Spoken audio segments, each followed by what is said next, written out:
Chapter 23.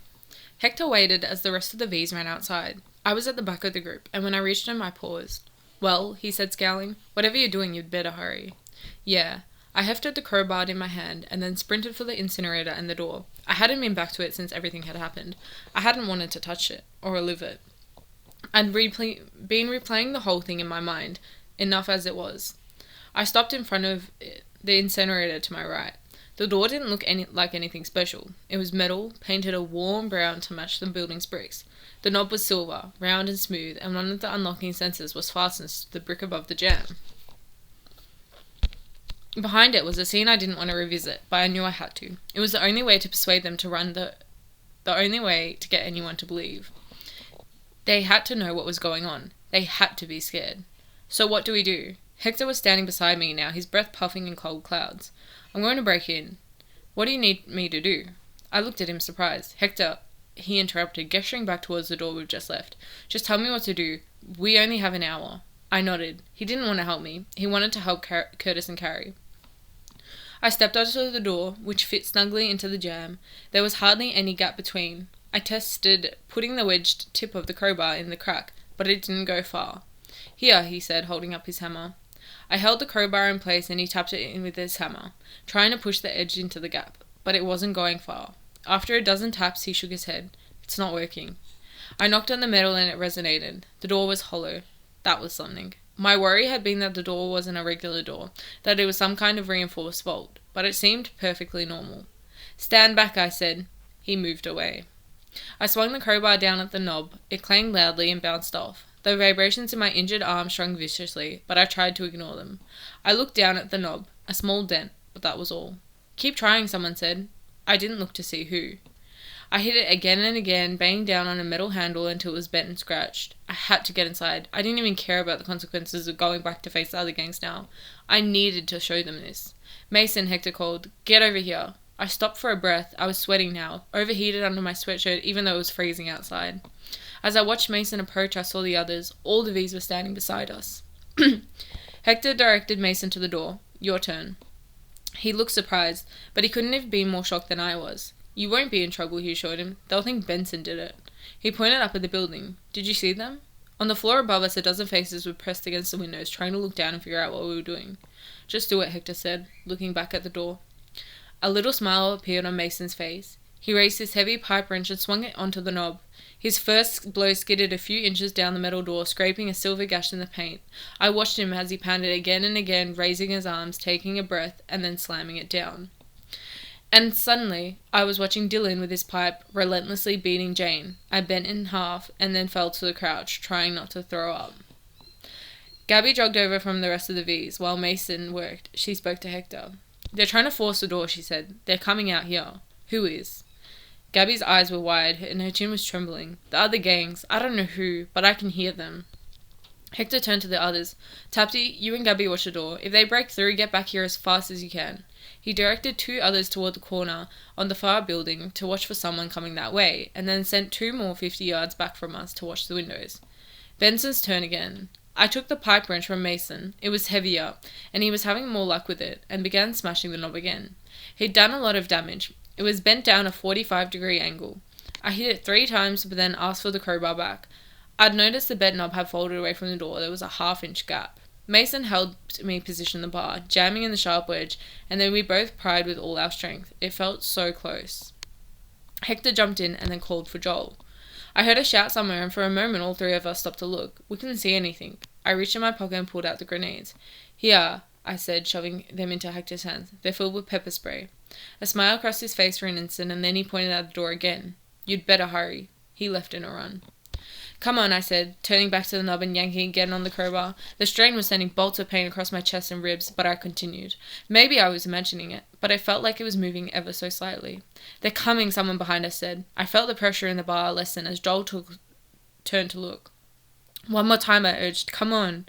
Dozens of voices were yelling now, and I was suddenly aware that all of the V's were close, surrounding us, guarding us. I pushed with all my strength. My arms and legs were quivering as I struggled to move the bar. Joel put a foot on the door for leverage, and Mason grunted. With a pop, all three of us fell, the crowbar flipping and launching the broken doorknob in the air. The door was still closed, leaving a hole where the doorknob used to be. Unfortunately, a horizontal bar crossed through the hole. The door was still locked. I heard Skiver's voice, and he was close, but it didn't seem like anyone had started fighting yet, though. I picked up the crowbar and looked at Mason and Joel. They didn't know what to do. Just as I had raised the crowbar to ram into the hole, I heard someone say, "Benson, wait!" I lowered the bar and looked. Rosa was behind me. I felt my body tense and my grip tighten on the crowbar. "If you smash it, you'll bend the locking mechanism and you'll never get it open," she said. Pushing past me, she knelt at the door, peering in the hole.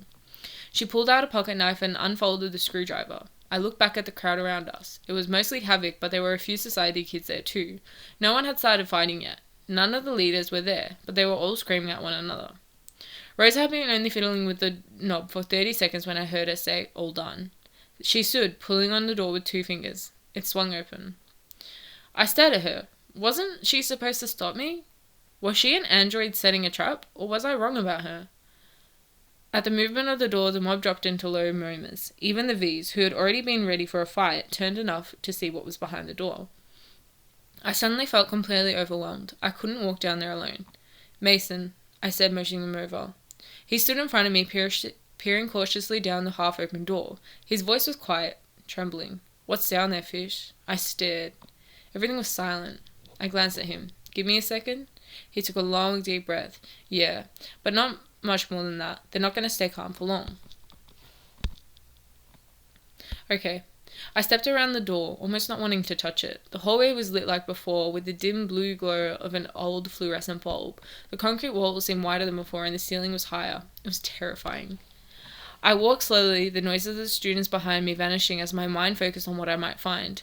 I needed some sign of what had happened, but I knew the best I could hope for was the computer. There were computer experts in the school. Even if they could only pull up information about model Jane 117C, then I might be able to convince them. But part of me suddenly didn't want to find anything. I could barely breathe as I walked, the memories of the night pouring through my mind. The awkwardly way she'd limped on obviously broken legs, the deadness of her eyes, the voice that wasn't hers. The hall was coming to an end and I stopped, not wanting to enter the room. But the V's couldn't hold off their others forever. I needed to get back there. I'd promised no one would get hurt.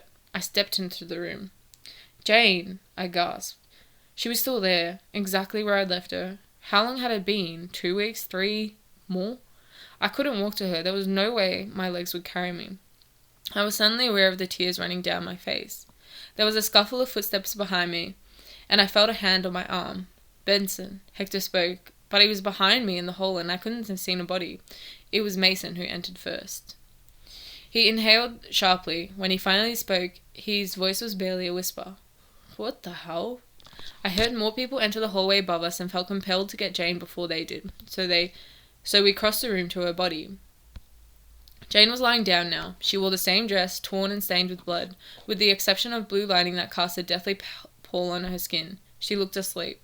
I caught a lingering scent of her perfume, vanilla and roses, and I had to turn away. The other V's were just coming into the room and the noise from the hall was getting loud. Mason swore. He'd seen the ER. Maybe that cable was still plugged in. I didn't want to look. The crowd was staring quiet, and as new people came into the room, they almost immediately froze. "This is Jane," I said, talking through my tears. "Laura and Dylan killed her, like I told you, but she came down here that night. My chest was tight and I could hardly get air to speak. I gritted my teeth and looked down at the concrete floor, not wanting to see the horror on anyone else's face. "Is she dead?" someone asked. I knew what he meant, but I could hardly bring myself to respond. I tried to convince myself that this was simple, that I could think about it rationally, not emotionally, but I couldn't. "Yes," I breathed. "And no." I raised my hand and motioned them over, and the group, probably 40 students by now, slowly crossed the room toward her body. I forced myself to look. Someone had been there. Half of the skin and hair on Jane's head had been peeled back, revealing a steel skull. Half a dozen cables now ran to the computer, and a tray of tools, scalpels, tweezers, tiny screwdrivers, and others I didn't recognize lay on the table next to her head. I stood there, not moving as they passed me, around me. One by one I heard the gasps and the shrieks as they saw the exposed metal of Jane's android skull.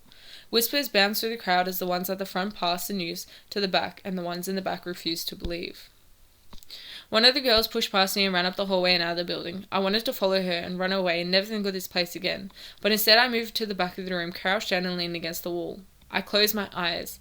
things would be different now.